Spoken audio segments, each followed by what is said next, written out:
যে জ্ঞানের একটা পার্থক্য আছে না, জ্ঞান একটা লেভেল পর্যন্ত পৌঁছালো ওদের, এর উপরে আল্লাহর জ্ঞান, তাই নয় কি? এটাই আল্লাহ বলছেন ওয়াল্লামা আদামাল আসমাআ কুল্লাহা, আমি আদমকে সমস্ত কিছু নাম শিক্ষা দিয়েছি। সৃষ্টিগতভাবে আদম আলাইহিস সালাম জ্ঞানী ছিলেন না, আল্লাহ জ্ঞান দিয়েছেন, তাই নয় কি? ওয়াল্লামাল ইনসান মা লাম ইয়ালাম, মানুষকে সেই জ্ঞান শিক্ষা দিয়েছি যা মানুষ জানতো না। তাহলে এই জ্ঞান আল্লাহর পক্ষ থেকে আমাদের কাছে এসেছে। এখন যেগুলো আমরা প্রমাণ করতে পারছি না, তার কারণটা হচ্ছে যে ওগুলো প্রমাণ করার মতো উচ্চ স্তরের জ্ঞান আল্লাহ পাক আমাদেরকে এখন দেননি। যদি দিতেন অবশ্যই আমরা প্রমাণ করতে পারতাম, আর যদি এখন দিয়েও দেন প্রমাণ করতে পারবো ইনশাআল্লাহ। মনে করেন কথার কথা যে আগামীকাল আমেরিকার নাসা সে বললো যে পৃথিবী থেকে কোটি কোটি আলোকবর্ষ দূরে একটা গ্রহের সন্ধান পাওয়া গেছে। হ্যাঁ, এটার মধ্যে সোনা আছে, হীরা আছে, মণিমুক্তা জহরত আছে, হুরপড়ি আছে, ঠিক আছে, নদী আছে, দুধের মধুর ইত্যাদি ইত্যাদি, মানুষ খুব সুখে থাকে এখানে বা থাকা যাবে ইত্যাদি, এরকম তারা বললো, একটা থিওরি দিল, দিয়ে ওই গ্রহটার নাম বললো যে ওটার নাম হচ্ছে JNNAT 00001234 ইত্যাদি। ওদের কোডগুলো এমন হয় না, উদ্ভট। তো তখন দেখবেন পরের দিন পুরো বিশ্ববাসী বিশ্বাস করবে হ্যাঁ এটা সত্য হতে পারে, তাই না? কারেন্ট অ্যাফেয়ার্স এর পাতায় পাতা চলে আসবে, বিশেষ কোচিং করবেন, মুখস্থ করবেন, হ্যাঁ এটা নতুন করে আসছে, একটা এখান থেকে প্রশ্ন আসবে, আসবে না?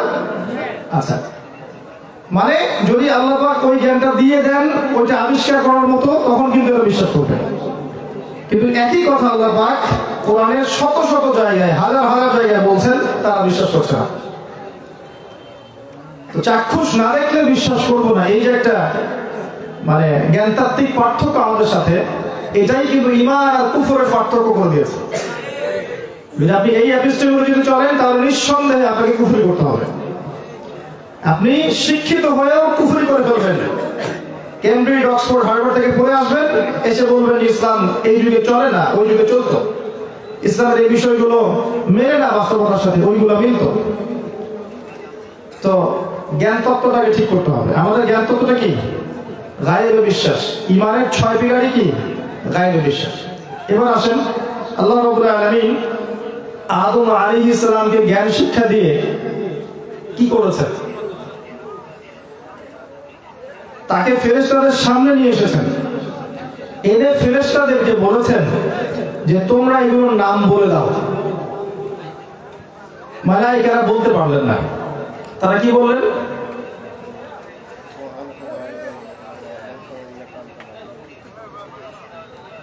মালায়েকার সামনে যখন আদম আলাইহিস সালামকে আনা হলো, আল্লাহ পাক বললেন যে তোমরা এই নামগুলো বলে দাও দেখি। তখন ফেরেশতারা বলেন লা ইলমা লানা ইল্লা মা আল্লামতানা, হে আল্লাহ আপনি আমাদেরকে যতটুকু শিখিয়েছেন এর বাইরে আমাদের কোনো জ্ঞান নেই। এরপর যখন আদম আলাইহিস সালামকে জিজ্ঞেস করা হলো, তিনি সব নাম বলে দিলেন।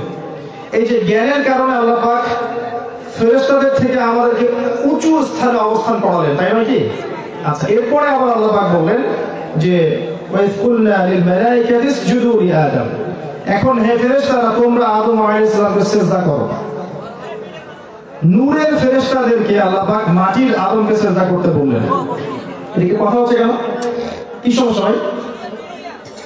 কি সমস্যা? সমস্যা হলে এটা সরাই ফেলেন, সমস্যাটা সরাই ফেলেন, বক্তব্য চলাকালীন কথা বলবেন না। আমি যে গতিটা হারাচ্ছি এতে করে কিন্তু লেকচারের ক্ষতি হবে। যদি কারো কিছু বলার থাকে, করার থাকে, লেকচারটা শেষ হোক তারপরে, ঠিক আছে ইনশাআল্লাহ। এখানে দেখেন আল্লাহ রাব্বুল আলামিন আদম আলাইহিস সালামকে জ্ঞানের কারণে সম্মানিত করলেন, তাই নয় কি? অন্য কোনো কারণে কি? শারীরিকভাবে কি আমরা বেশি শক্তিশালী ছিলাম? জ্ঞানের কারণে। আল্লাহ পাক ফেরেশতাদেরকে সিজদা করতে বললেন আরেকটা কারণ আছে, কারণ ফেরেশতারাই কিন্তু বলেছিলেন আতাজআলু ফিহা মা ইউফসিদু ফিহা ওয়া ইয়াসফিকু দিমা, আপনি কি এমন কোন সৃষ্টি পৃথিবীতে পাঠাতে চাচ্ছেন খলিফা করে, যারা পৃথিবীতে রক্তপাত ঘটাবে এবং কি করবে? ফাসাদ সৃষ্টি করবে। আসলে বাহ্যিকভাবে আমরা তাই করছি না, পৃথিবীতে রক্তপাত ঘটাচ্ছি না। খেয়াল করে দেখবেন বিগত 100 বছরে পৃথিবীর একটা সভ্যতা এই পৃথিবীর যতগুলো মানুষকে হত্যা করেছে এর আগের হিস্ট্রি করে ঘেটে দেখবেন অতগুলো মানুষ লাস্ট 100 বছর নিহত হয়েছে কেন সন্দেহ আছে। খেয়াল করে দেখবেন, হিস্ট্রি পড়েন দেখবেন। এই প্রথম বিশ্বযুদ্ধের হিস্ট্রি গুলো পড়েন, দ্বিতীয় বিশ্বযুদ্ধের হিস্ট্রি গুলো পড়েন, আর সামনে হতে যাচ্ছে আল্লাহু আ'লাম থার্ড ওয়ার্ল্ড ওয়ার, তখন দেখবেন আরো কি হয়। তো এই যে এতগুলো মানুষকে হত্যা করা, এর আগেও মানুষ হত্যা হয়েছে, কিন্তু এইভাবে একটা বোম ফেলে একটা শহর উড়িয়ে দেওয়ার মতো ঘটনা ঘটেনি। হয়েছে? তো এটা কিন্তু ফেরেশতারা বলেছিলেন, আতাজআলু ফিহা মান ইউফসিদু ফিহা ওয়া ইয়াসফিকু দিমা, আপনি কি এমন কোন সৃষ্টি পাঠাচ্ছেন যারা পৃথিবী থেকে রক্তপাত ঘটাবে, এই দেখেন, এবং ফাসাদ সৃষ্টি করবে। সূরা রুমে চলে যান, সূরা রুম, আল্লাহ পাক বলেছেন যাহারাল ফাসাদু ফিল বাররি ওয়াল বাহরি বিমা কাসাবাত আইদিন নাস, জলে এবং স্থলে যত বিপর্যয় ছড়িয়ে পড়েছে সব মানুষের হাতের কামাই। মানুষের হাতের কামাই। পরিবারের ফিতনা কার কামাই? আমার কামাই। ধর্মের ফিতনা কার কামাই? আমাদের কামাই। এই যে আমাদের সামাজিক ফিতনাগুলো কার কামাই? আমাদের হাতের কামাই। বৈশ্বিক ফিতনাগুলো কার কামাই? আমাদের হাতের কামাই। গরু ছাগল হাঁস মুরগি এগুলো করছে? করেনি। যেই মানুষ আর জিনকে শুধুমাত্র পৃথিবীতে আল্লাহর ইবাদত করার জন্য সৃষ্টি করা হয়েছে, তারাই পৃথিবীতে ফাসাদ সৃষ্টি করেছে। তবে এর বাইরে আল্লাহর কিছু নেককার বান্দা আছেন এবং থাকবেন, যারা আল্লাহর অবাধ্য হবে না ইনশাআল্লাহ। প্রত্যেক যুগে যুগে ছিল, এখনো আছে, থাকবে ইনশাআল্লাহ। তো এই পয়েন্টে আসেন, আল্লাহ পাক জ্ঞানের কারণে নূরের ফেরেশতাদেরকে দিয়ে আদম আলাইহিস সালামকে সিজদা করালেন। তাহলে জ্ঞানটা কত ইম্পর্টেন্ট বিষয়, এবং এই জ্ঞানটা আল্লাহর পক্ষ থেকে এসেছে, তাই নয় কি? আমাদের মধ্যে কি আগে থেকে জ্ঞান ছিল? ছিল না, আল্লাহ শিখিয়েছেন। তো এখন এই জ্ঞানের কারণে যে মানুষকে আল্লাহ পাক এত সম্মানিত করলেন, প্রত্যেক যুগের দিকে তাকিয়ে আমরা যদি দেখি তাহলে দেখব যারা আল্লাহর নাজিল করা জ্ঞান অনুযায়ী আমল করেছে, সমাজে চলেছে, চালানোর চেষ্টা করেছে, তারা সফল হয়েছে। আর যারা আল্লাহ প্রদত্ত জ্ঞান, আল্লাহর ওহীর জ্ঞানকে অবজ্ঞা করেছে, অস্বীকার করেছে, কুফরি করেছে, তারা কোনো যুগে জিততে পারেনি। এই মূলনীতির আওতায় পৃথিবী চলছে। আমি দেখাচ্ছি আপনাকে। এরপরে আদম আলাইহিস সালামকে বলা হলো তার স্ত্রী হাওয়া আলাইহিস সালাম তার সাথে জান্নাতে থাকতে, এবং একজন সত্তা তাদেরকে সিজদা করেনি। সে কে? ইবলিস নয় কি? ইবলিস কি জ্ঞানী ছিল না? ছিল না? সে কি অনেক উঁচু র্যাঙ্কের হয়ে যায়নি ইবাদত করতে করতে? হয়েছিল। কিন্তু কি কারণে সে অভিশপ্ত হলো? আবা ওয়াস্তাকবার, সে উদ্ধত হয়েছে এবং অহংকার প্রদর্শন করেছে। আমি যদি অনেক বড় ডিগ্রি সার্টিফিকেট অর্জন করি, সেকুলার সিস্টেমে হোক অথবা মাদ্রাসা সিস্টেমে হোক, আমার ভিতরে যদি অহংকার থাকে, আমি প্রকৃত জ্ঞানী নই। যে ব্যক্তি প্রকৃত জ্ঞানী, তার ভিতর কখনো অহংকার থাকতে পারে, কারোর প্রতি হিংসা থাকবে না, কারোর প্রতি গীবত, তহমত, সমালোচনা, সংস্কৃতি থাকবে না। সে বিনয়ী হবে। একজন জ্ঞানী মানুষ কি হবে? বিনয়ী হবে। সে জ্ঞানের উদ্ধত অহংকার দেখাতে যাবে না, ধর্মতাত্ত্বিক স্বৈরাচার দেখাতে যাবে না। কোন কোন ক্ষেত্রে আমরা ধর্মীয় ক্ষেত্রেও স্বৈরাচারী মনোভাব দেখাই। এই চেয়ারের অধিকার শুধু আমার, সেখানেও কেন বসবে? এটা ধর্মতাত্ত্বিক স্বৈরাচার। যাই হোক, তো ইবলিস থেকে শিক্ষা হচ্ছে যে অহংকার মুক্ত সত্তা হতে না পারলে আমি প্রকৃত জ্ঞানী নই। আর জ্ঞান অনুযায়ী যদি আমার আমল না থাকে, তাহলে তাকে কোশ্চেন কালেও প্রকৃত আলেম বা জ্ঞানী বলা যায় না। মনে করেন আমি চেয়ারে বসে আছি, আমি কথাগুলো বলছি, এই কথাগুলোর উপর যদি আমার আমল না থাকে, কোশ্চেন কালেও আমি এই কথা বলার যোগ্য নই, এবং এই কথা আপনার মনে কোনো তাসির ফেলবে না। জানেন, যদি আমার কথাগুলো আমার তরফ থেকে বের না হয় এবং আমার যদি এর উপর আমল না থাকে, আমার কথায় আপনার জীবন পরিবর্তন হবে না। আর যদি আমার কথায় আপনার জীবন পরিবর্তন হয় এবং কলিজার মধ্যে তাসির হয়, চোখ দিয়ে পানি ঝরে, বুঝবেন সে ব্যক্তির মধ্যে তাকওয়া ঈমান আছে। এরকম অসংখ্য মানুষ আছে বাংলার মাটিতে, যাদেরকে আপনি ফেসবুকে দেখবেন না, ইউটিউবে দেখবেন না, কিন্তু এই অফলাইনে দিনের দাওয়াতি কাজ করেন, খুতবা দেন, দার্স দেন। তাদের দার্স শুনে মানুষের চোখ দিয়ে দরদর করে পানি পড়ে, মানুষের জীবন পরিবর্তিত হয়।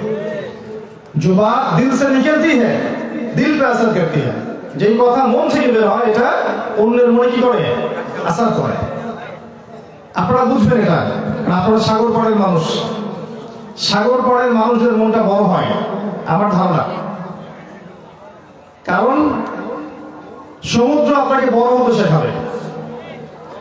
আমি একজন ক্ষুদ্র মানুষ, বিকেলে সাগর পাড়ে গিয়ে দাঁড়ালাম, বিশাল সমুদ্র, শক্তিশালী, প্রচন্ড শক্তিশালী, এবং তার গর্জন শুনলে বোঝা যায় তার ভিতরে কত শক্তি, তাই না? আমি তার সামনে গিয়ে দাঁড়ালাম, সে বিনয়ের সাথে আমার পা ধুয়ে দিল। আপনারা বুঝতে পারছেন? সে বিনয়ের সাথে আমার পা ধুয়ে দিল। সুবহানাল্লাহ, চিন্তা করেছেন? কিন্তু এই মানুষ, আমি যদি আল্লাহর অবাধ্য হই, তখন আল্লাহ ওই সমুদ্রকে আদেশ করবেন এদের সবাইকে উড়িয়ে দাও। তখন আল্লাহ আদেশে সে দেখবেন সবাইকে ঝড়, ঘূর্ণিঝড়, জলোচ্ছ্বাস উড়িয়ে দিয়েছে। প্রকৃতি আল্লাহর আনুগত্য করে, আসমান, জমিন, পাহাড়, পর্বত প্রত্যেকটা বিষয় আল্লাহ আনুগত্য করে। আফালা ইয়ানজুরুনা ইলাল ইবিলি কাইফা খুলিকাত ওয়া ইলাস সামাই কাইফা রুফিআত ওয়া ইলাল জিবালি কাইফা নুসিবাত ওয়া ইলাল আরদি কাইফা সুতিহাত। আল্লাহ পাক কোরআনে বলেছেন। উট থেকে শিক্ষা দিতে বলেছেন। একটা উট দেখবেন পানি না খেয়ে নিজে তৃষ্ণার্ত থেকে আপনাকে মরুভূমিতে সফর করাবে, দেখেছেন? সামা, আকাশে দেখেন, আকাশ আপনাকে বুকে জড়িয়ে রাখবে জমিনটাকে, কোনো কষ্ট জমিনের উপর আসতে দিবে না মহাকাশ থেকে। পাহাড় আপনাকে দৃঢ়তা শেখাবে যে মানুষ আপনাকে যত ভালো মন্দ যাই হোক না কেন, আপনি হকের উপর থাকলে আপনার দৃষ্টান্ত ওই পাহাড়ের মতো। আর পাহাড় শুধু দৃঢ়ই থাকে না, শান্ত থাকে। পাহাড়কে দেখবেন শান্ত থাকে এবং দৃঢ় থাকে। শান্ত থেকে দৃঢ় থাকাটা কঠিন। পাহাড় বেশি কথা বলতে যায় না, পাহাড় শান্ত থাকে, দৃঢ় থাকে। তো আপনাকেও রাসূলুল্লাহ সাল্লাল্লাহু আলাইহি ওয়াসাল্লামের মতো বিপদ আপদ, বালা মুসিবত, সমালোচনায় শান্ত থাকতে হবে। তখন আল্লাহ আপনার পক্ষ থেকে জবাব দিবে ইনশাআল্লাহ। এটা হবে যখন আপনি হকের উপর থাকবেন এবং আপনি শান্ত থাকবেন, বিনয়ী থাকবেন, নিরহংকার মুক্ত থাকবেন, আল্লাহ আপনার পক্ষ থেকে মানুষের জবাব দিয়ে দিবে ইনশাআল্লাহ। যুদ্ধ যুদ্ধ হয়েছে, আজও হবে।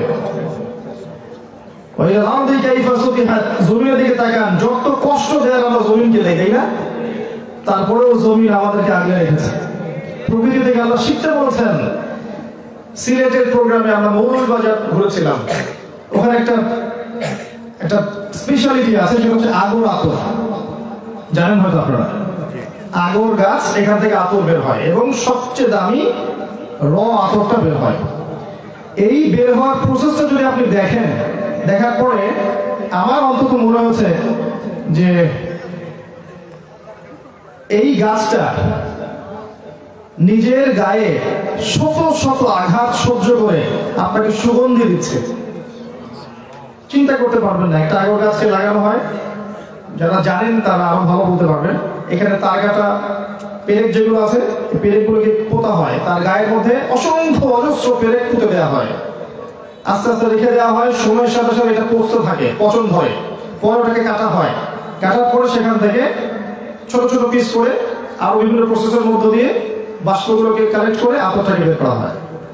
নিজের গায়ে শত শত আঘাত সহ্য করে একটা গাছ আমাকে সুগন্ধি দিয়ে গেল। চিন্তা করতে পারেন? এই প্রকৃতির দিকে তাকালে মানুষ বিনয় হবে। আমি ইংলিশ থেকে এত দূরে আসলাম, ইংলিশের মধ্যে বিনয় ছিল না, অহংকার ছিল। যদি আমার ডিগ্রি, আমার সার্টিফিকেট আমাকে বিনয় হতে না শেখায়, অহংকার করতে শেখায়, এই ডিগ্রি সার্টিফিকেটের কোনো মূল্য নাই আমার কাছে। মনটাকে আগে পবিত্র করতে শিখুন।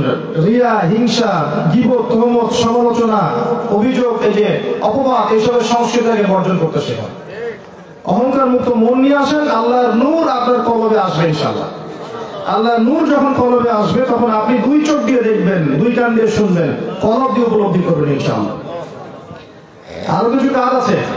বেশি বেশি কোরআন তেলাওয়াত করা, বেশি থেকে বেশি আল্লাহর জিকির করা, তাসবিহ তাহলিল করা, ফরজ নামাজের পর নফল নামাজ পড়তে থাকা, তাহাজ্জুদ রোজা হওয়া, বেশি বেশি সিয়াম রোজা রাখা, দান সাদাকা করা, এই কাজগুলো বেশি বেশি করলেও কলবে নূর আসবে। যখন আপনার কলবে নূর আসবে, তখন আপনি দেখবেন আপনি এমন কিছু বুঝতে পারছেন যা অন্য মানুষ পারছে না। কারণ ফিতনাকে রিকগনাইজ করতে হলে, চিন্তা হলে আপনার নূর লাগবে, আলো লাগবে। কিরকম? অন্ধকার ঘর, অন্ধকার রাত, একটা কালো পাথর, এর উপরে কালো পিঁপড়া হেলে যাচ্ছে, আপনি কি চিনতে পারবেন? এটাকে চিনতে হলে কি লাগবে? আলো লাগবে, এই যে নূর লাগবে। আল্লাহ আল্লাহ যদি নূর দেন আপনি চিনতে পারবেন ইনশাআল্লাহ। আর নূর পাওয়ার সবচেয়ে সেরা উপায় বলে দিচ্ছে, এই দোয়াটা করবেন, রব্বানা আতমিম লানা নূরানা ওয়াগফির লানা ইন্নাকা আলা কুল্লি শাইইন কাদির। আরেকটা কাজ বলে দেই, সূরাতুন নূর, সূরাতুন নূর শুরু থেকে শেষ পর্যন্ত পড়েন।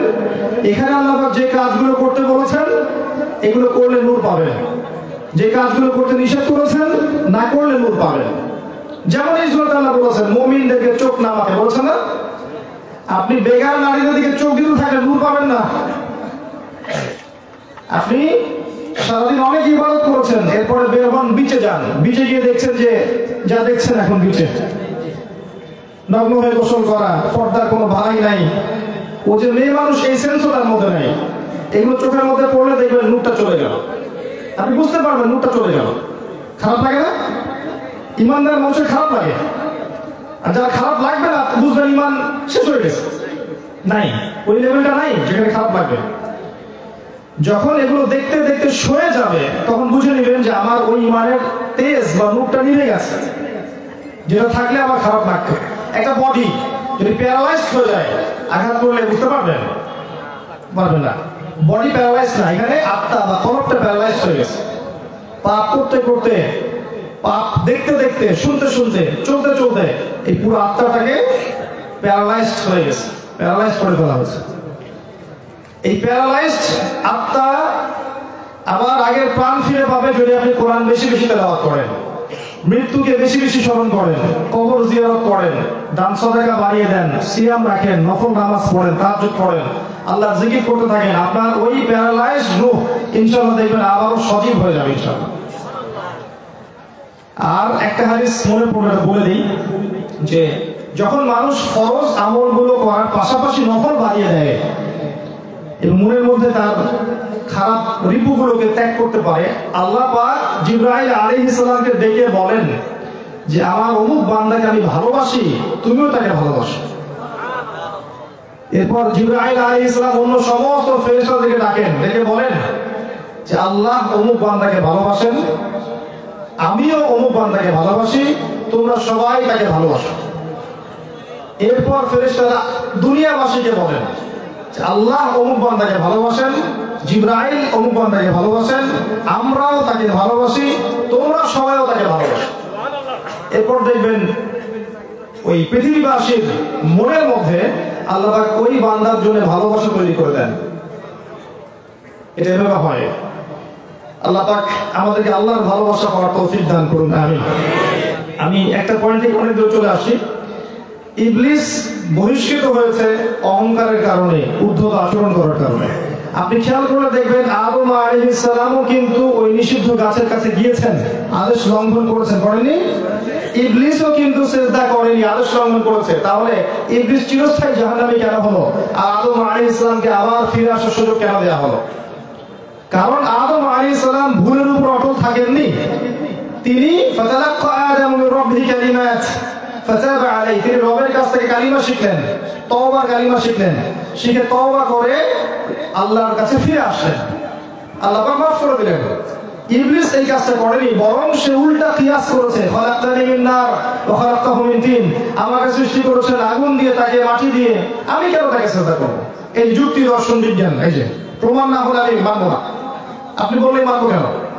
কথা বুঝতে পারছেন? আল্লাহ পাক বহিষ্কার তো করলেন, লানত করলেন, কিয়ামত পর্যন্ত লানত, এবং চিরস্থায়ী সে জাহান্নামে থাকবে। মূলনীতি বোঝেন, জ্ঞানের মূলনীতি, আনুগত্যের মূলনীতি কি মতো হবে? আল্লাহ যেটা বলেছেন চোখ বন্ধ করে মানতে হবে, পারবেন? রাসূল যেটা বলেছেন চোখ বন্ধ করে মানতে হবে। প্রত্যেকটা আদেশ এবং নিষেধের পিছনে অবশ্যই বৈজ্ঞানিক কারণ আছে, যুক্তি দর্শন আছে, কিন্তু সবগুলো ফাইন্ড আউট করার জ্ঞান হয়তো আমার নেই। তাই বলে এই নয় যে এগুলো বাতিল, এমন নয়, হয়তো আমার জ্ঞানে বুঝে এটা আসছে না। এই হচ্ছে এপিস্টেমোলজি বা জ্ঞান তত্ত্ব ইসলামিক। এরপর চলে আসেন আদম আলাইহিস সালাম, হাওয়া আলাইহিস সালাম, ইবলিস, কাউকে আল্লাহ পাক আর জান্নাতে রাখলেন না, তাই না? জান্নাতে রাখলেন না, আল্লাহ পাক নামিয়ে দিলেন, কুল নাহবিতু মিনহা জামিআ, আমরা বললাম যে তোমরা নেমে যাও, ফাইম্মা ইয়াতিয়ান্নাকুম মিন্নি হুদান, তোমরা পৃথিবীতে নেমে যাচ্ছ যাও, কিন্তু প্রত্যেক যুগে যুগে আমার পক্ষ থেকে তোমাদের কাছে হেদায়েত আসবে। কি আসবে? হেদায়েত আসবে। ফামান তাবিআ হুদায়া, ভালো করে শুনেন, যারা আমার সেই হেদায়েত মেনে চলবে, ফালা খাউফুন আলাইহিম ওয়ালা হুম ইয়াহজানুন, তাদের কোনো ভয় নাই, কোনো দুশ্চিন্তা নাই। এই হচ্ছে আপনার ফিলোসফি অফ লাইফ। এবার শোনেন জীবন দর্শন। এপিস্টেমোলজি বুঝিয়েছি, এবার আসেন জীবন দর্শন। আল্লাহ পাক বলছেন তোমরা পৃথিবীতে নেমে যাও, আমি তোমাদেরকে একা ছেড়ে দিচ্ছি না, প্রত্যেক যুগে যুগে তোমাদের কাছে আমার পক্ষ থেকে হেদায়েত আসবে।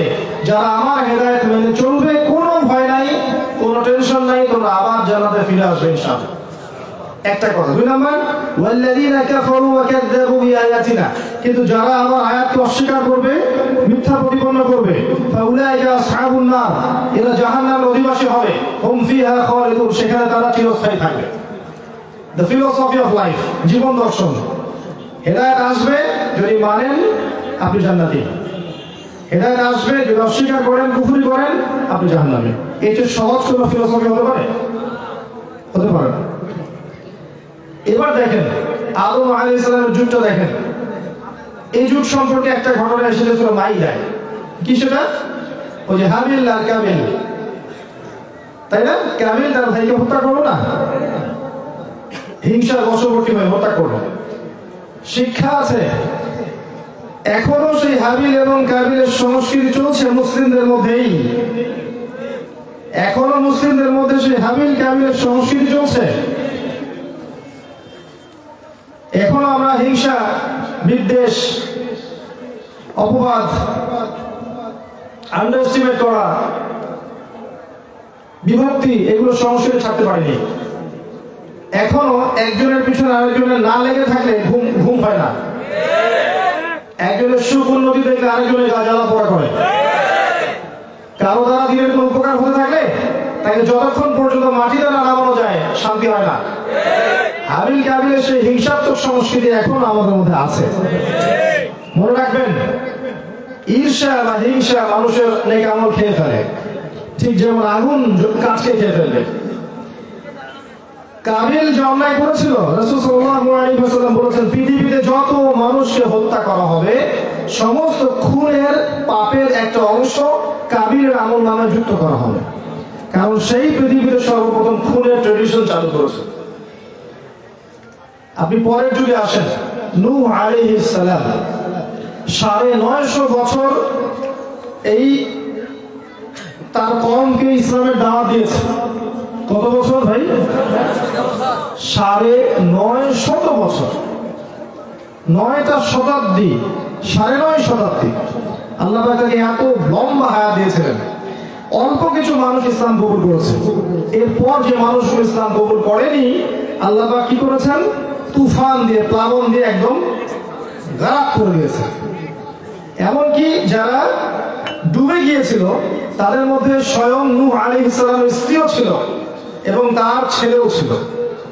সূরা তাহরিম পড়ে দেখেন যে লূতের স্ত্রী এবং নূহের স্ত্রীর মধ্যে তোমাদের জন্য দৃষ্টান্ত আছে। কি দৃষ্টান্ত? তারা আমার বান্দা নবীদের ঘরে ছিল, তারপরেও তারা ঈমান নিয়ে আসে নাই, আর তাদের ওই পরিচয় তাদেরকে কুফরি থেকে, জাহান্নাম থেকে বাঁচাতে পারেনি। নূহ আলাইহিস সালামের যুগটা যদি ঘাটেন দেখবেন আল্লাহ ওই যে দর্শনের কথা বলেছেন, যদি মানো তাহলে জান্নাত দিব, যদি না মানো শাস্তি দিব। একই ফিলোসফি চলে আসে।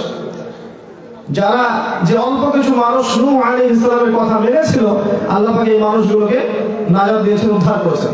আমরা এখানে যারা বসে আছি, পৃথিবীতে যত মানুষ আছে, কোনো না কোনো ভাবে তারা ওই সব মানুষের বংশধর যাদেরকে আল্লাহ পাক ওই যে কৃষ্টি থেকে উদ্ধার করেছে। বুঝতে পারছি কথা? কোনো না কোনো ভাবে আমরা ওই মানুষদের বংশধর যাদেরকে আল্লাহ পাক ওই যে প্লাবন সেখান থেকে উদ্ধার করেছিলেন। আমাদের বংশধর কিন্তু ওখানে গিয়ে মিলবে। এখানে একটা কথা বলে রাখি, আমাদের ইউনিভার্সিটিগুলোর মধ্যে অনেক সময় পড়ানো হয়, ভাবখানা এমন, পড়ানোর ভাবটা এমন যে সভ্যতা শুরু হয়েছে রোমানদের দ্বারা, পশ্চিমাদের দ্বারা, গ্রিকদের দ্বারা, তাই না?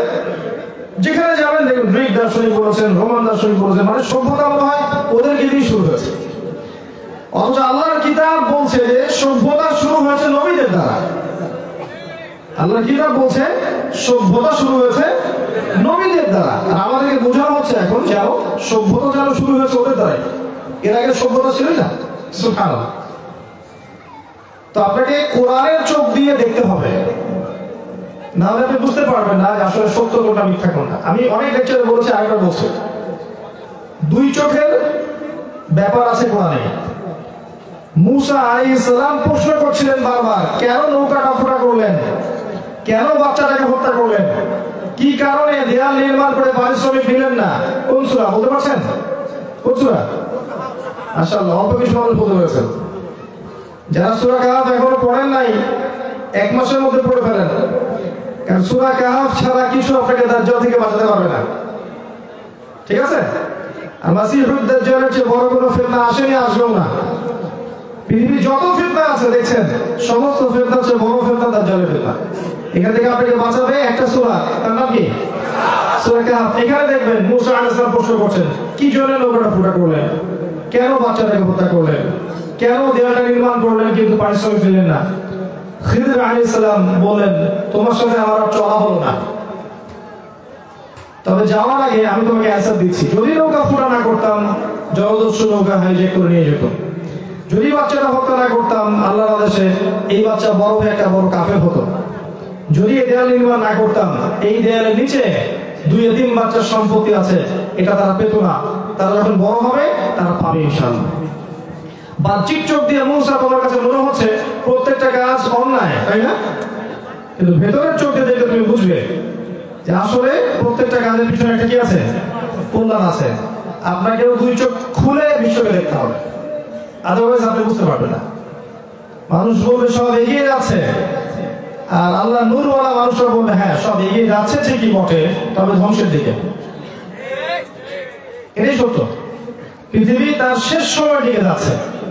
এমন নয় যে পৃথিবীর পরে আমরা মঙ্গলে গিয়ে থাকবো, তারপরে নেপচুনে থাকবো, তারপর প্লুটোতে থাকবো, এমন হবে না কখনোই। এসব রঙিন স্বপ্ন দেখিয়ে মানুষের লাভ নেই। পুরো মহাবিশ্বই ফানা হতে চলেছে, কুল্লু মানে আলাইহা ফান, প্রত্যেকটা সৃষ্টিকে আল্লাহ ধ্বংস করে দিবেন। আল্লাহর চেহারা, আল্লাহর সত্তা বাকি থাকবে। তো যারা আল্লাহহীন সভ্যতা, ওরা মানুষকে বোঝাচ্ছে যে পৃথিবীর পরে আমরা যাবো মঙ্গলে, তারপর ওইখানে, তারপর ওইখানে মহাকাশ বাহিনী গঠন করছে। সেদিন দেখলাম একটা পরাশক্তি বলে ফেলেছে ওই গ্রহটা আমার। আমি বলেছিলাম যে তারা বলবে, এবং পরে দেখলাম বলে ফেলেছে অলরেডি। আর কিছু গর্দব টাইপের মানুষ আছে, পড়াশোনা কখনো এগুলো করেও নাই। যখন আমি বলেছি যে পরাশক্তি দাবি করতে পারে এটা আমার, ওটা ট্রল করা শুরু করেছে যে ভবিষ্যৎ বক্তা, ভবিষ্যৎ বলছে, ভবিষ্যৎ বলছে। ভবিষ্যৎ না, এটা বর্তমান। দাবি অলরেডি করে ফেলেছে। তুমি পড়ো নাই বিধায় জানো না, পড়াশোনা করো তুমি জানবা, দাবি অলরেডি করা শেষ, চলছে আমার। যাই হোক, আল্লাহ পাক তাদেরকে জ্ঞান দান করে দোয়া করি, এবং বায়াসড হবেন না, নিউট্রাল হন। আগে একটা জায়গায় নিউট্রাল হন। বায়াস মানে পক্ষপাতিত্বমূলক আচরণ। আগে নিউট্রাল হন, নিরপেক্ষ হন, এরপর আপনি দৃষ্টিভঙ্গি যাচাই করেন যে কোনটা ঠিক কোনটা বেশি। আগে একটা পক্ষ নিয়ে নেবেন, তখন অন্যের ভালো আপনার সহ্য হবে না। এটা হলো আমাদের সমস্যা। আল্লাহ পাক বোঝার তৌফিক দান করুন, আমিন। নূহ আলাইহিস সালামের সেই যে সভ্যতা, এই সভ্যতায় একই সুন্নত আল্লাহ পালন করেছেন। যারা মেনেছে আল্লাহ উদ্ধার করেছেন, যারা মানে নাই ডুবিয়ে দিয়েছে। এরপরে আসেন আদ জাতি, নাম শুনেছেন? অনেক বড় বড় দেহের অধিকারী ছিল, তারা শক্তিশালী ছিল, এবং তারা বলতো মান আশাদ্দু মিন্না কুওয়া, আমাদের যে শক্তিশালী আর কি আছে, তারা বলতো। আল্লাহ পাক সেখানে নবী পাঠালেন হুদ আলাইহিস সালাম। হুদ আলাইহিস সালাম দাওয়াত দিলেন, তারা দাওয়াত কবুল করলো, কেউ কেউ, কেউ কেউ করলো না। যারা কবুল করেছে আল্লাহ পাক তাদের উদ্ধার করেছেন, দুনিয়া আখিরাতে নাজাত দিয়েছেন।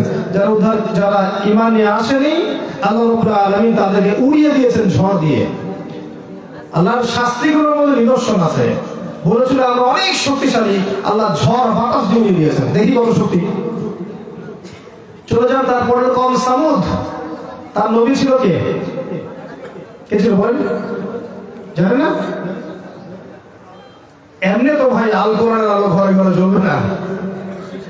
আল কোরআনের আলো তখনই ঘরে ঘরে জ্বলবে যখন কোরআন আপনি A to Z পড়বেন, কোরআন A to Z পড়বেন, জানবেন, বুঝবেন, আমল করবেন, তখন দেখবেন অটোমেটিকলি আল কোরআনের আলো ঘরে ঘরে জ্বলে গেছে।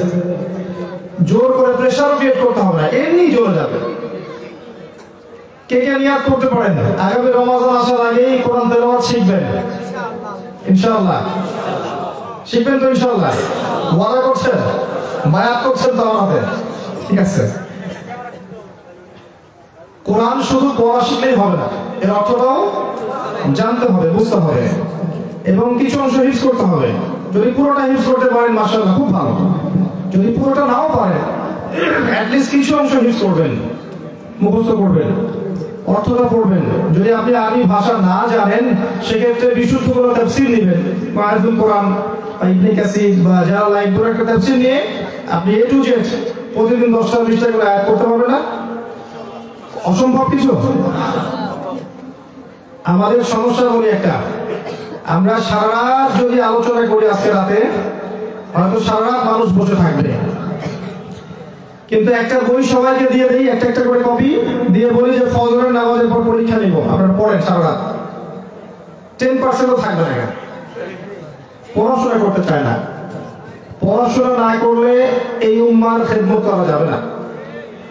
আপনি যদি পড়াশোনা করেন, অনেস্ট থাকেন, হকের উপর থাকেন, সৎ হন, আল্লাহ যদি আপনি কবুল করেন আপনার দ্বারা উম্মার খেদমত হবে ইনশাআল্লাহ। আমি অনেকদিন বলেছি আপনাকে এই সাবজেক্টগুলো পড়তেই হবে, কোরআন এবং হাদিস, এর সাথে সিরাত, তারপরে ফিকহ, ইসলামের ইতিহাস, ইসলামিক অর্থনীতি, তারপরে আপনি যেগুলো পড়ছেন সায়েন্সে আছে, কমার্সে এগুলো পড়বেন, বিবিএ এমবিএ এগুলো পড়বেন, সমস্যা নেই, ডক্টরেট পড়বেন, মেডিকেল সায়েন্সে পড়বেন, ইঞ্জিনিয়ারিং পড়বেন, সবই পড়বেন। বেসিক আপনার এই সাবজেক্টগুলো পড়তে হবে। যখন আপনি এই সাবজেক্টগুলো পড়বেন আপনার ভিতর ইসলামিক নীতি, নৈতিকতা, মূল্যবোধ জাগ্রত হবে। যারা অনুযায়ী যখন আমল করবেন আল্লাহ নূর আসবে, বরকত আসবে, তখন আপনি আদর্শ পরিবারও পাবেন, হালাল রিজিকও পাবেন, ইনশাআল্লাহ আল্লাহ দেয় ইজ্জত সম্মানও পাবেন ইনশাআল্লাহ। এই কাজগুলো না করে, সত্যি কথা বলছি, এই কাজগুলো না করে শুধুমাত্র আইওয়াশ করে শোডাউন দিয়ে দিন ইসলাম কায়েম হবে না, সম্ভব না। বেসিক জায়গায় আসেন, যুব সমাজকে পড়াশোনা করতে হবে, প্রচুর পড়তে হবে। পড়তে রাজি আছি না ভাই? কষ্ট হবে না? প্রত্যেকের বাসায় একটা করে লাইব্রেরি করতে পারবে না? মাসে 2000 টাকা বই কিনতে পারবে না? প্রতি মাসে 2000 টাকা বই। মোবাইল ফোনে যখন গার্লফ্রেন্ডের সাথে কথা বলেন কত টাকা যায় মাসে? 4000 যায় আপনার? আচ্ছা, অনেক টাকাই যায়। যখন কফি খেতে যান কত টাকা যায়? ঘুরতে গেলে কত টাকা যায়? এই ইন্টারনেটের মেগাবাইট কিনছেন, পাবজি খেলছেন, কয় টাকা যায়? অনেকে তো দেখি যে বিপিএল, তারপরে ইন্ডিয়ান নাকি আইপিএল বিপিএল জুয়াও খেলছেন, খেলছেন না? টাকা যায় না? অনেকে মাদক সেবন করে, টাকা যায় না? আমরা যুব সমাজ এগুলোতে বেশি ব্যস্ত এখন। তো এই কাজগুলোতে টাকাও যায়, সময়ও যায়, হায়াতও নষ্ট হয়, আল্লাহর গজব আসে না? তো মাঝে মাঝে একটু টাকা জমিয়ে বইপত্র কেনা যাবে না? যদি আপনি ইসলামিক বই পড়েন, দাঁড়িয়ে রেখে দেন, টাকনুর উপর কাপড় পরেন, আপনি মৌলবাদী হয়ে যাবেন? সন্ত্রাসী হয়ে যাবেন? মৌলবাদী হবেন আপনি, সন্ত্রাসী হয়ে যাবেন? জঙ্গি হয়ে যাবেন? হবেন না। আপনি কি সমাজের জন্য ক্ষতিকর কিছু হবেন? বরং উপকারী কিছু হবেন। তো এগুলো খারাপ কিছুই নয়। যুব সমাজকে যদি আমরা এগুলোতে দীক্ষিত করতে না পারি, এরা বিক্ষিপ্ত হয়ে যাবে, এরা মাদকের পিছনে জীবন ক্ষয় করে ফেলবে, এরা আত্মহত্যা করছে, এই যে প্রেমে ছ্যাঁক খেয়ে আত্মহত্যা করে ফেলছে, মিউজিক নিয়ে পড়ে আছে, পর্নোগ্রাফি নিয়ে পড়ে আছে, আপনি খেয়াল করে দেখবেন জুয়া নিয়ে পড়ে আছে, ক্যাসিনো নিয়ে পড়ে আছে, ড্রাগস নিচ্ছে, এগুলোতে ব্যস্ত আছে। এদেরকে ফিরাবেন কিভাবে? অনলি এই বইটা আপনাকে ফেরাতে পারে। এই বইটার কাছে যখন এই মানুষগুলো আসবে তারা শান্তি খুঁজে পাবে ইনশাআল্লাহ। যেগুলো পিছনে ছুটছেন মনে হচ্ছে যে এগুলো হয়তো আপনাকে শান্তি দিবে, মনে হয় আপনার অনেক শারীরিক পেরেশানি, মানসিক পেরেশানি, পারিবারিক পেরেশানি, এগুলোতে গেলে হয়তো শান্তি পাবেন, আদতে কিন্তু শান্তি পাবেন না। শান্তি একটা ভাব দেখাবে, কিন্তু আদতে প্রকৃত শান্তির সুকুন আপনি পাবেন না। প্রকৃত সুকুন পাবেন অনলি কোরআনুল কারীমের কাছে। তাই কোরআনুল কারীম পড়ুন, শিখুন, বুঝুন, আলেম ওলামাদের কাছে যান, এই তাফসীরগুলো ব্যাখ্যা শিখে নেন, আমল করেন, দেখবেন ইনশাআল্লাহ কলিজার মধ্যে শান্তি আসবে ইনশাআল্লাহ। আমরা দোয়া করি আল্লাহ পাক যুব সমাজের প্রত্যেককে কোরআন শেখার তৌফিক ইনায়াত করুন। এবং অবশ্যই জেনারেল সাবজেক্ট যেগুলো পড়ছেন এগুলো অবশ্যই করবেন। এগুলো না পড়ে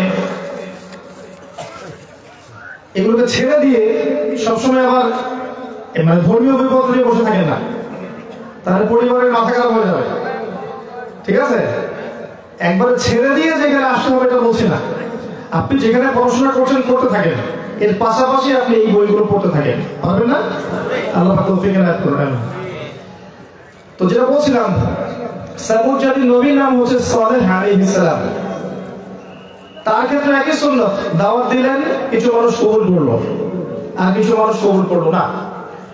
যারা কবুল করেছে আল্লাহ পাক তাদেরকে উদ্ধার করেছেন দুনিয়া এবং আখিরাতে। যারা কবুল করে নাই তাদেরকে আল্লাহ পাক দুনিয়ায় ধ্বংস করেছেন, পরকালে ধ্বংস করবেনই। তাদেরকে আল্লাহ পাক ধ্বংস করেছেন কি দিয়ে? বজ্রপাত দিয়ে। কি দিয়ে? বজ্রপাত দিয়ে। পরে আসেন শুআইব আলাইহিস সালামের কওম, নাম শুনেছেন? মুসা আলাইহিস সালামের শ্বশুর ছিলেন। শুআইব আলাইহিস সালামের কওম একটা পাপ করতে স্পেশাল, সেটা হচ্ছে মাপে কম দিত। এটা আমাদের মধ্যে আছে না নাই ভাই? মাপে যখন কম দিবে মানুষ, সমাজের মধ্যে অর্থনৈতিক ইনফ্লুয়েন্স আছে, মানে অর্থনৈতিক যে মান আছে, একটা সাম্যাবস্থা আছে, এটা পড়ে যাবে, দুর্ভিক্ষ নেমে আসবে আল্লাহর পক্ষ থেকে। এটা শাস্তি, হাদিসে এসেছে। মাপে যখন কম দিবে মানুষ তখন দুর্ভিক্ষ নেমে আসবে। তো এই কাজটা ব্যবসায়ীরা কি করি না? ওয়াইলুল লিল মুতাফফিফিন, আল্লাহ বলেছেন। এই মাপে কম দেওয়া ছিল শুআইব আলাইহিস সালামের কওমের খাসলত।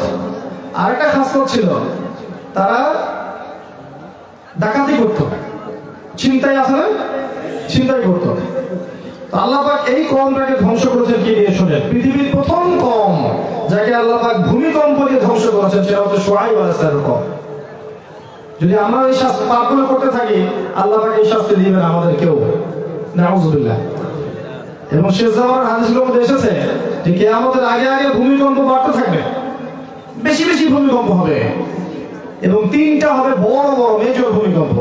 একটা পৃথিবীর পূর্ব দিকে, মানে এমন ভূমিকম্প হবে যে জমিন পড়ে যাবে নিচে, জমিন ঢুকে যাবে ভিতরে।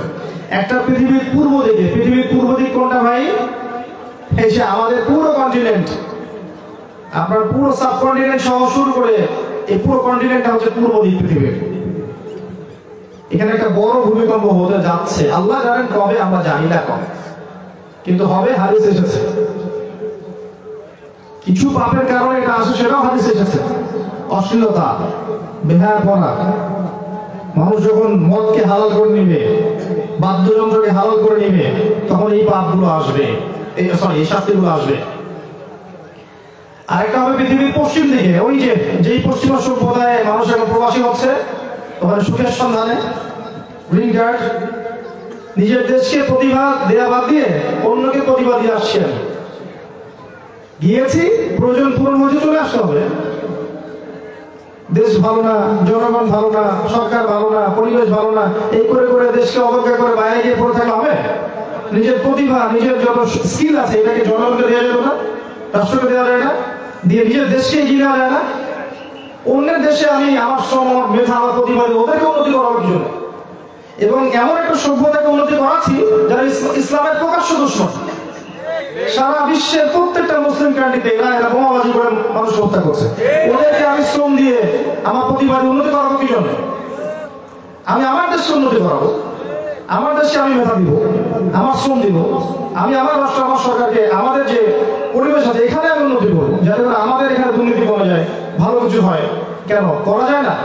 সমালোচনার সংস্কৃতিতে আমরা অভ্যস্ত দেশে, এটা ঠিক হচ্ছে না, ওটা ঠিক হচ্ছে না, তাই না? এটা ভালো, ওটা ভালো না। আরে ভাই, আমি নিজে করলাম নাকি? আমি কি করছি আসলে? আমরা তো একটা দেখবেন গভর্নমেন্ট একটা প্রজেক্ট আসলে জনগণ আমানত রক্ষা করতে পারে না, অনেক সময় দেখবেন সরকারি মাল ধরিয়ে বেড়া, তাই না? এটা আমার খেয়ালত হলো না, খেয়ালত উভয় পক্ষই করে, জনগণও করে। অনেক সময় দেখা যায় উপর থেকে একটা হাতি আসছে, আস্তে আস্তে আস্তে আস্তে মাছি হয়ে গেল। কথা বুঝতে পারছেন? উপর থেকে একটা হাতি আসার কথা ছিল, আস্তে আস্তে আস্তে আস্তে মাছি হয়ে গেছে। এখানেও খেয়ালত হয়েছে, যখন মাছিটা আসলো এই মাছিটাকে সবাই লুটে করে খেয়ে শেষ করে দিল। এটাও জনগণের খেয়ালত হলো। তা আমরা যদি উভয় এরকম হয় তাহলে তো হবে না। উভয়কেই ইমানদার, মুত্তাকি এবং কোরআন বলা হতে হবে, সুন্নাহ বলা হতে হবে। আমি আমার শ্রম, আমার মেধা, আমার প্রতিভা, এগুলো আমার সবার আগে হক রাখে আমার পরিবার, আমার সমাজ, আমার রাষ্ট্র। আপনি এগুলো বাইরের মানুষকে দিয়ে আসছেন জন্য, এমন কাউকে দিচ্ছেন যারা ইসলামের প্রকাশ্য শত্রু।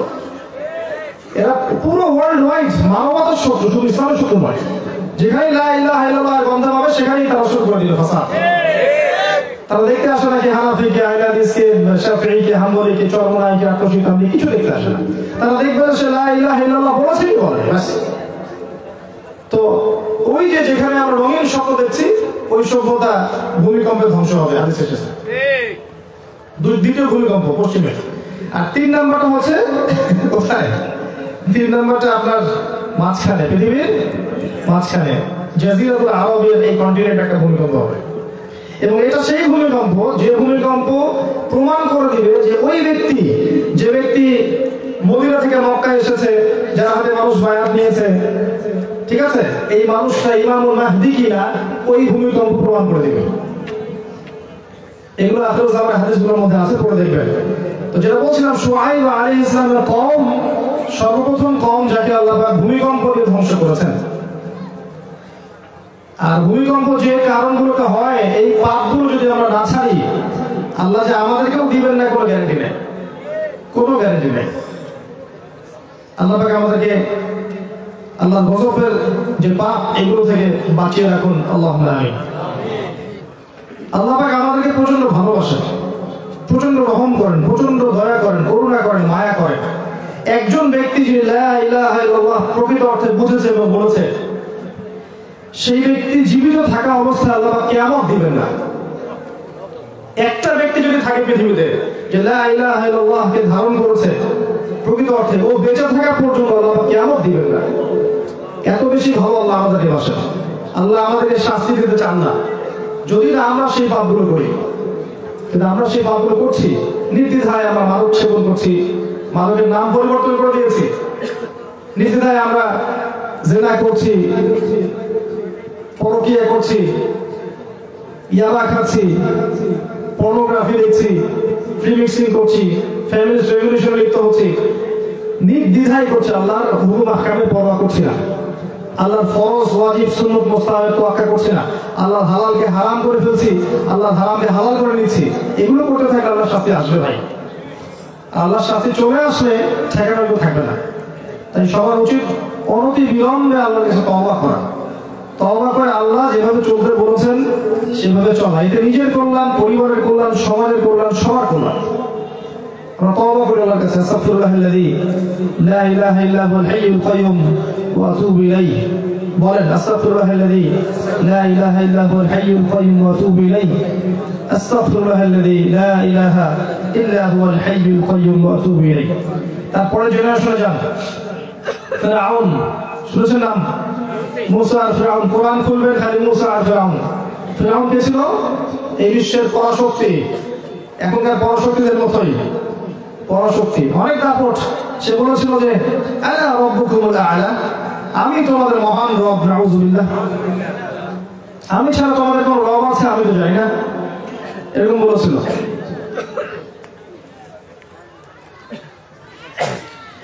তো আল্লাহ পাক কি করেছেন দেখেন, এখানে একটা চমৎকার মেসেজ আমি আপনাকে দিব ইনশাআল্লাহ। আল্লাহ রাব্বুল আলামিন মুসা আলাইহিস সালামকে নবী করলেন। মুসা আলাইহিস সালাম ব্যক্তিত্বপরায়ণ মানুষ ছিলেন এবং শারীরিকভাবে প্রচন্ড শক্তিশালী ছিলেন। একদিন তিনি দেখছেন, আপনারা তো জানেন যে মুসা আলাইহিস সালামকে আল্লাহ পাক ফিরআউনের ঘরেই বড় করেছেন, করেন নাই? তার মায়ের ঘটনা শুনছিলেন না একটু আগে মনে হয়? আচ্ছা, ওইদিকে আমি গেলাম তাহলে। এবার মুসা আলাইহিস সালাম দেখছেন বনু ইসরাইলের এক ব্যক্তির উপর জুলুম করা হচ্ছে। তিনি গিয়ে তাকে বাঁচাতে চাইলেন এবং একটা ঘুষি দিয়েছেন জাস্ট তাকে বাঁচানোর জন্য। এই ঘুষিতেই ওই ফিরআউনের যে ওই পুলিশ বাহিনীর একজন ছিল, ফিরআউনের বাহিনীর একজন, সে মারা গেল একটা ঘুষিতেই। তার মানে তার গায়ে কত শক্তি ছিল।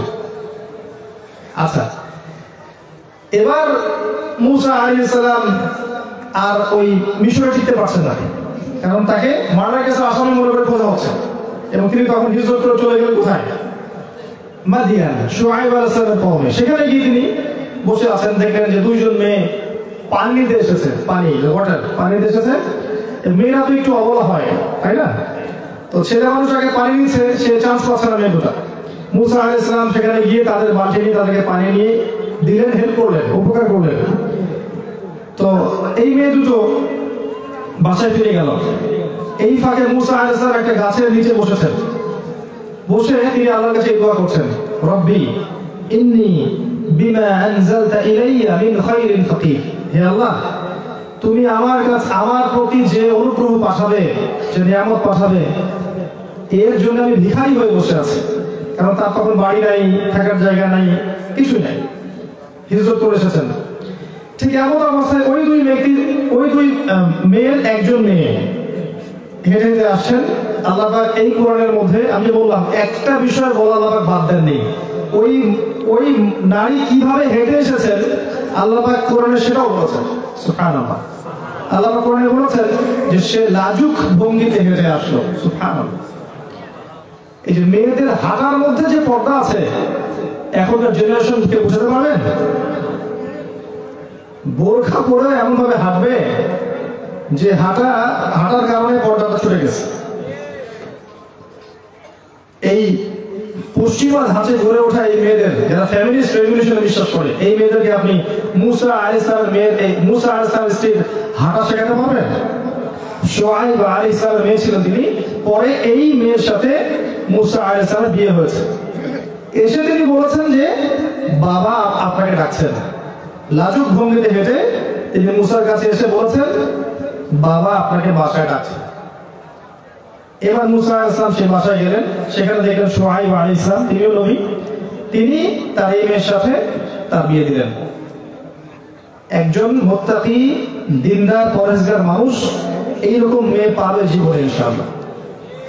আর যে ছেলে মুত্তাকি না, পরেজগার না, যে এখনকার এইসব মাদক, জুয়া, লটারি, বেনামাজি, কুফরি, শিরক, বেদাতে ডুবে আছে, এই ছেলে কখনো এরকম মেয়ে পাবে না জীবনে। তো নিজে ভালো হলে এরকম মেয়ে পাবে ইনশাআল্লাহ। তো তাদের বিয়ে হলো। মুসা আলাইহিস সালামকে মোহর নির্ধারণ করা হয়েছে 8 বছর চাকরি করতে হবে।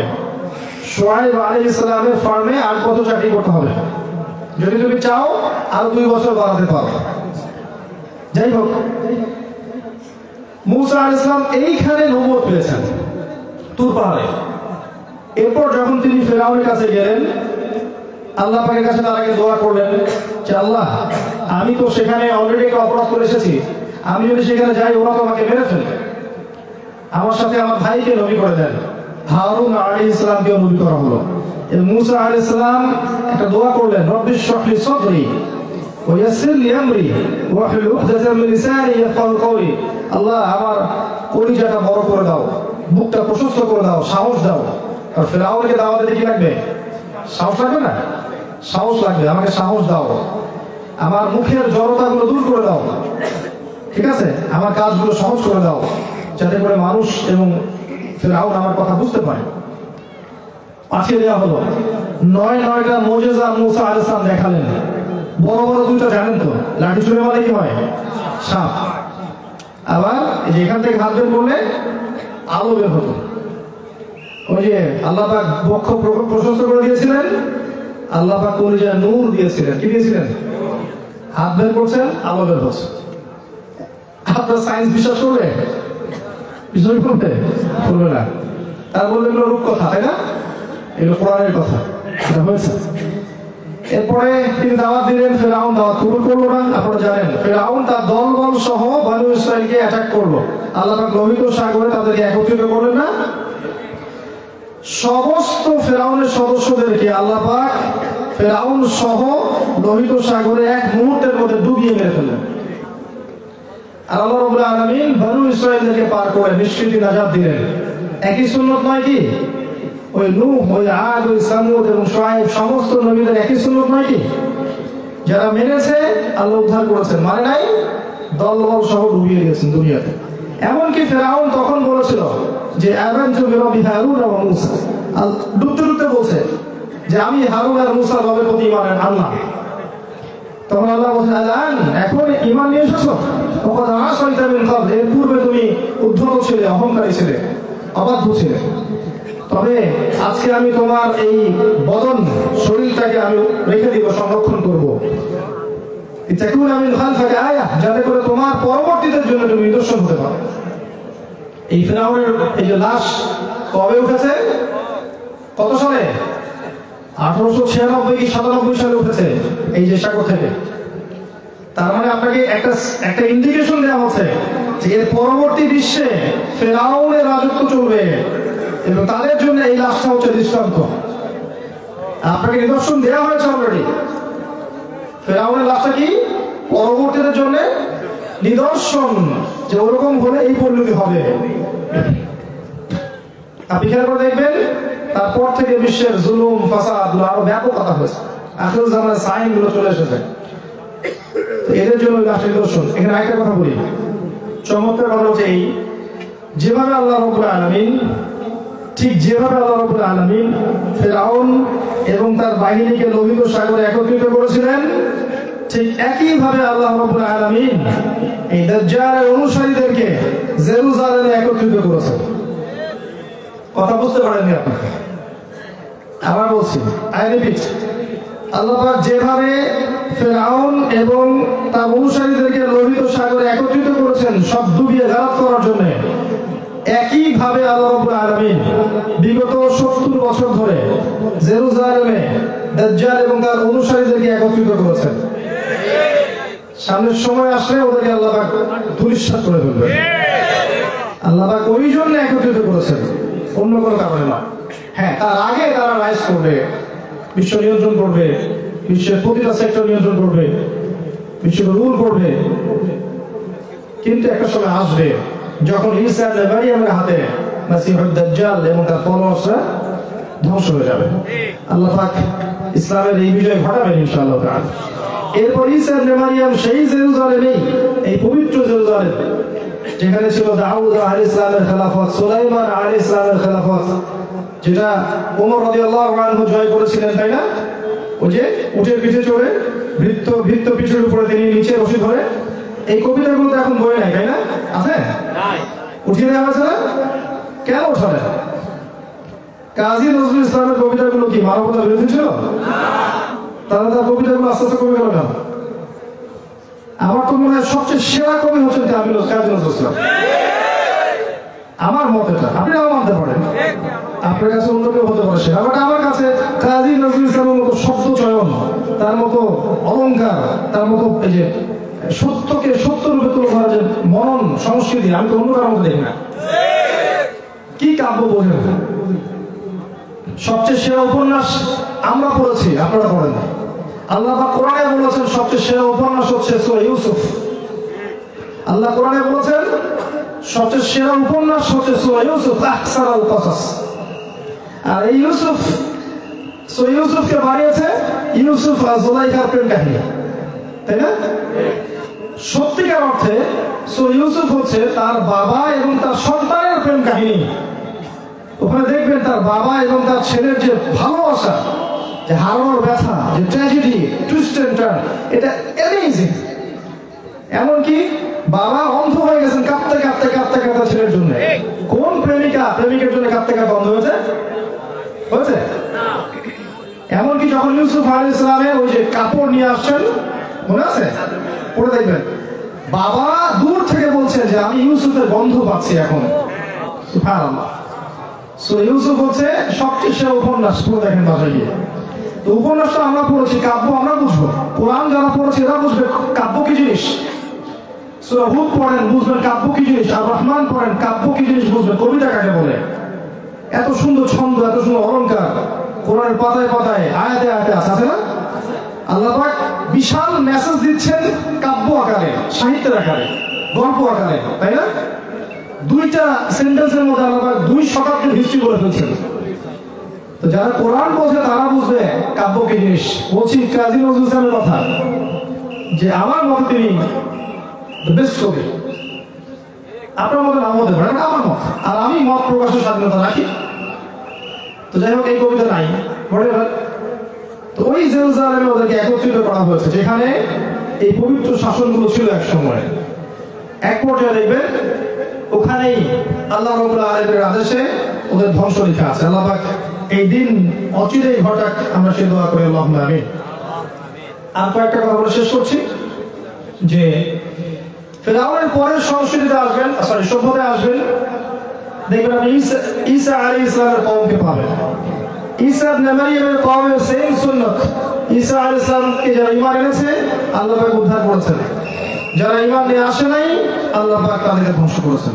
ঈসা ইবনে মারইয়ামকে আল্লাহ পাক নিজের কাছে তুলে নিয়েছেন। ইব্রাহিমের কথা বলতে ভুলে গিয়েছেন। ইব্রাহিম আলাইহিস সালামের ক্ষেত্রে যান, আল্লাহ পাক নমরুদ এবং তার অনুসারী যারা ছিল তাদেরকে আল্লাহ পাক ধ্বংস করেছেন। আর ইব্রাহিম আলাইহিস সালামকে আল্লাহ পাক উদ্ধার করেছেন, ইমাম বানিয়েছেন, নেতা বানিয়েছেন, পরীক্ষা নিয়েছেন। আল্লাহ রাব্বুল আলামিন তাকে দুনিয়া আখিরাতে সম্মানিত করেছেন। আমি শেষ করছি, সর্বশেষ নবী মুহাম্মদ সাল্লাল্লাহু আলাইহি ওয়াসাল্লামের কাছে আসেন। মুহাম্মদ সাল্লাল্লাহু আলাইহি ওয়াসাল্লামের ক্ষেত্রেও দেখবেন এই যে আবু জেহেল, আবু লাহাব, উতবা, শাইবা যারা ছিল, এরা কি আল্লাহ সত্য মেনেছিল? আল্লাহ সত্য মেনেছে? কোরআন কি মেনেছে? মানে নাই। নবীর বিরোধিতা করেনি? করেছে। নবীকে কষ্ট দেয়নি? দিয়েছে। আল্লাহ রাব্বুল আলামিন ইতিহাস থেকে ওদের নাম মুছে দিয়েছে। আর মুহাম্মদ সাল্লাল্লাহু আলাইহি ওয়াসাল্লাম সাহাবায়ে কেরামের আদর্শকে আল্লাহ পাক যুগ যুগ কিয়ামত পর্যন্ত স্থায়িত্ব দান করেছেন। করেনি? একই সুন্নাত, প্রত্যেক যুগে যুগে আপনি যাবেন একই সুন্নাত পাবেন। নূহ থেকে শুরু করে মুহাম্মদ সাল্লাল্লাহু আলাইহি ওয়াসাল্লাম পর্যন্ত একই ফিলোসফি। ওই যে সূরা বাকারার 38-39, হিদায়াত আসবে যুগে যুগে, নবী রাসূল আসবেন, আসমানি কিতাব আসবে। ফামান তাবিআ হুদায়া ফালা খাউফুন আলাইহিম ওয়া লা হুম ইয়াহজানুন। কিন্তু ওয়াল্লাযীনা কাফারু ওয়া কাযযাবু বিআয়াতিনা উলাইকা আসহাবুন নার হুম ফিহা খালিদুন। একই ফিলোসফি সারা বিশ্ব জুড়ে, ইতিহাস জুড়ে। এখন আপনারা শিক্ষা কি? শিক্ষা হচ্ছে সর্বপ্রথম আল কোরআন কেন্দ্রিক পড়াশোনা করুন, জ্ঞান অর্জন করুন, জানা অনুযায়ী আমল করতে থাকেন, আদর্শ পরিবার গড়ার চেষ্টা করেন, হালাল রিজিক খাওয়ার চেষ্টা করেন। ইসলামের জন্য আপনাকে আল্লাহ যে প্রতিভা দিয়েছেন, কথা হোক, কলম হোক, জ্ঞান হোক, বক্তব্য হোক, যে প্রতিভা আল্লাহ দিয়েছেন, এতটুকুকে দিনের কল্যাণে কাজে লাগান। দিনের মধ্যে ইখতিলাফ, ভেদাভেদ সৃষ্টি করবেন না, হিংসা, বিদ্বেষ, অহংকার, তোমদের সংস্কৃতি চর্চা করবেন না। উম্মাহকে ঐক্যবদ্ধ করার চেষ্টা করুন, যুব সমাজকে দিনের পথে নিয়ে আসার চেষ্টা করুন। পরবর্তী প্রজন্ম যারা আসছে এদেরকে কনস্ট্রাকটিভ সিলেবাসে পড়াশোনা করিয়ে আগামী ইসলামের পতাকা বহন করার যোগ্য করে গড়ে তোলেন। যে মা বোনরা আছে সবাইকে পর্দায় আনার চেষ্টা করেন এবং তাদের জন্য দিনের কল্যাণকর কিছু প্রজেক্ট লঞ্চ করেন। ইনশাআল্লাহ তাআলা এই পৃথিবী চিরকাল থাকবে না, আস্তে আস্তে ইতিহাসটা শেষের দিকে যাবে। ঈসা ইবনে মারইয়াম আবারও আসবেন, কিয়ামতের সব সাইনগুলো আবারও আসবে।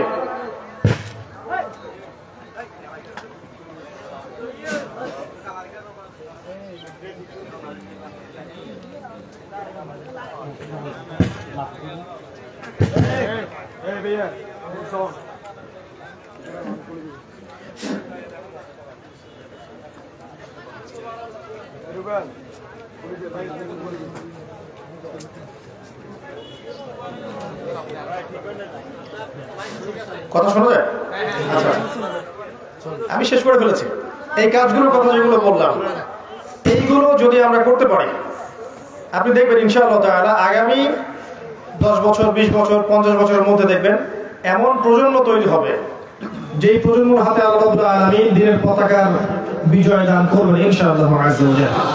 পশ্চিমারা, অন্ধরা এবং ইসলামের শত্রুরা, কাফের, ফাসিক, মুশরিক, মুনাফিক, মুরতাদ যারা আছে, এরা যতই আমাদেরকে বস্তুবাদিতার স্বপ্ন দেখাক না কেন, অ্যান্টি ইসলামিক থটগুলো উপস্থাপন করুক না কেন, যত ইসলামকে আক্রমণ করুক না কেন, ইসলাম দিন দিন এগিয়ে যাবে ইনশাআল্লাহ।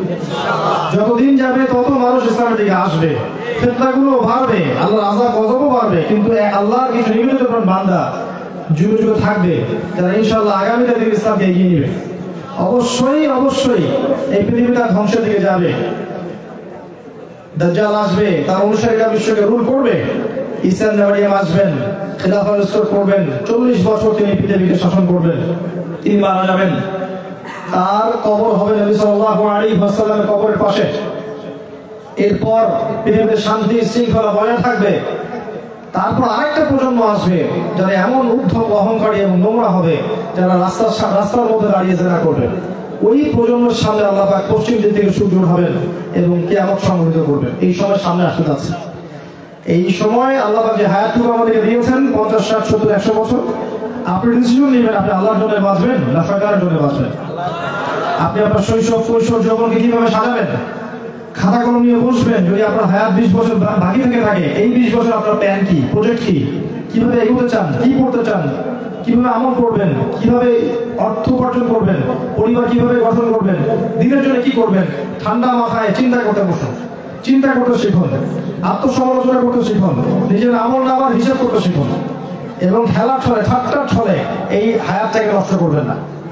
হয়তো মাদকে আসক্ত হয়ে, পর্নোগ্রাফিতে আসক্ত হয়ে, হয়তো কিছু জ্ঞান অর্জনে আসক্ত হয়ে যেগুলো জ্ঞানের কোনো ফায়দা নেই, হয়তো গার্লফ্রেন্ডের পিছনে ছুটে ফ্রি মিক্সিং করে, জুয়া খেলে, ক্যাসিনোতে গিয়ে মাদক সেবন করে আপনার হায়াতটাকে নষ্ট করবেন না।